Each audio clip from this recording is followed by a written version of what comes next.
Hey Gators, and welcome to the weirdest start to a school year ever. I'm Dr. Neby, the Assistant Principal of Instruction and Faculty Development, and also one of the sophomore English teachers. Your teachers have been working nonstop this summer to get ready for you, and we cannot wait to connect with you in just a few short days. I'm here to make sure that you're ready to roll for online classes. That means helping you get acquainted with Schoology and the way we're organizing our materials, talking through some strategies for setting up your workspaces at home, and walking you through your first homework assignment that will be due in all of your classes on Tuesday, September 1st. I'm going to switch over to some slides to help show you what I mean. So let's get started. This video is actually part of a mini course on Schoology that we designed to make sure that you're successful this fall during distance learning. You have from now until the first day of classes to complete the course, including time on our first Deep Work Monday on August 31st. There are 4 main lessons in the Schoology course: digital organization, digital citizenship, digital communication, and digital etiquette. And with each lesson, you'll complete one component of your first homework assignment. But first, I'd like to talk with you briefly about organizing your workspace and your work time at home. Before classes begin, please take some time to set up a dedicated workspace if you can. Ideally, you'll have a table or desk with plenty of light where you can focus on your classes and get your work done. Once classes start, you'll probably find that you're spending more time sitting down than you were all summer. This is the same transition back to school that we deal with every year. You have 15-minute breaks between classes, so make sure that you're getting up, walking around, taking a screen break, grabbing a snack, whatever it is that you need to do to refocus after. If you need to stand up and stretch during class, go for it.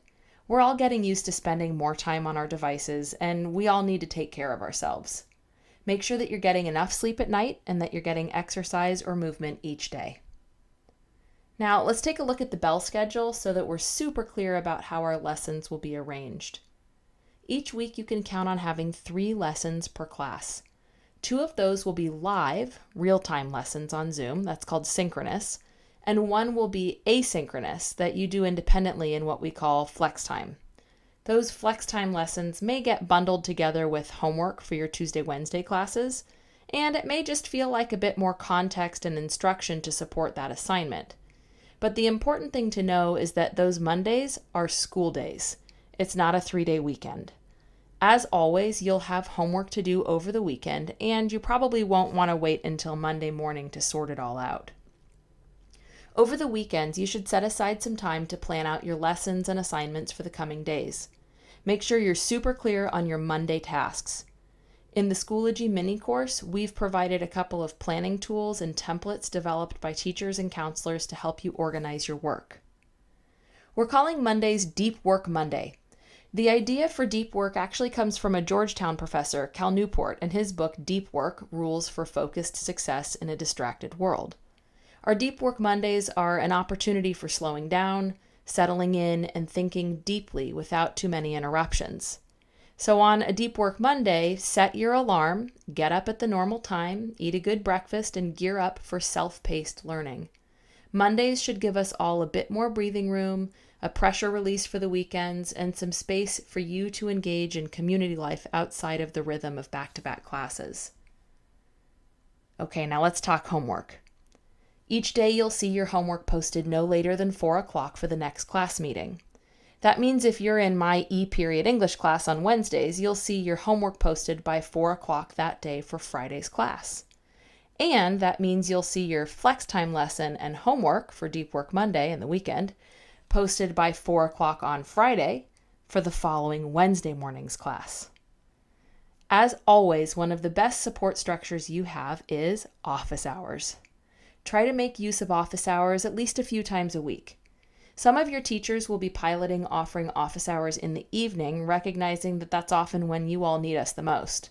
As you can see in the bell schedule, we'll have office hours options in the morning and evening from 8:15 to 8:45.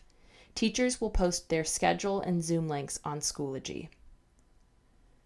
Speaking of Schoology, this year you'll find that your materials will be organized into unit folders, and those folders will be labeled with clear explanations of the big ideas and learning goals for every unit.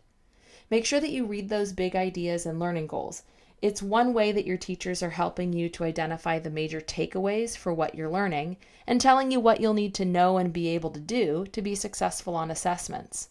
Think of it like a key for unlocking each unit.